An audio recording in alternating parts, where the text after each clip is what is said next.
ఎలాంటి విషయమైనా నాతో షేర్ చేసుకో. ఏమైనా ప్రాబ్లమ్స్ ఉంటే ఓపెన్గా చెప్పేసాయి.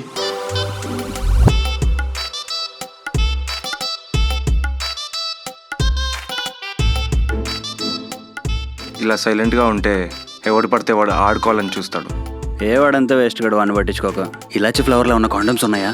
ఇలాచీ ఫ్లేవర్ ఏంట్రా? నీకు అమ్మాయిలతో మాట్లాడడం అంటేనే భయం కదా. Bloody singles. అవును సార్, నేను సింగిల్గా అన్నే. ఏ వాళ్ళలాగా నేను కూడా హ్యాపీగానే ఉంటున్నాను కదా. నీ వయసులో ఉన్నప్పుడు నేను ఇలాగే అనుకునేవాడిని. లక్ష్మి నా లైఫ్లోకి వచ్చిన తర్వాతే లవ్ అంటే ఏంటో తెలిసి వచ్చింది. లవ్ నిజంగానే బాగుంటుందా బ్రో? ఏం మాట్లాడుతున్నావు bro?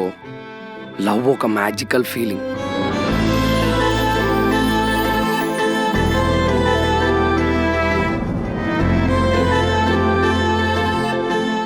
Finally, I'm very happy for you, Karthik. You're talking to your girl. Go and enjoy, man. Go.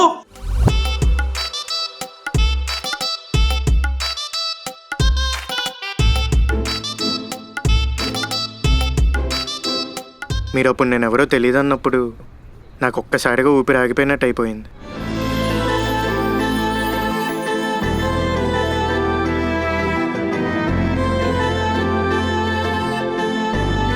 రేపు కార్తిక్ దగ్గరికి వెళ్ళి నువ్వంటే ఇష్టమని చెప్పేద్దాం అనుకుంటున్నా.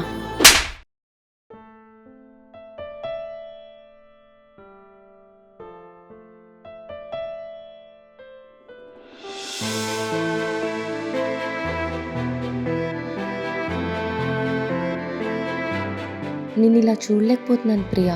నువ్వు అర్జెంటుగా ఫారెన్కి వెళ్ళిపో. నన్ను ఇమీడియట్గా బెంగళూరు కంపెనీకి షిఫ్ట్ చేయండి సార్. లవ్లో మ్యాజిక్ క్రియేట్ అవ్వాలి కానీ మ్యాజిక్తో లవ్ని క్రియేట్ చేయలేం. ఒక్క విషయం గుర్తుపెట్టుకో కార్తిక్, నీ పెదాలకు నవ్వును పరిచయం చేసిన అమ్మాయి నీ కళ్ళకు కన్నీరును కూడా పరిచయం చేస్తుంది.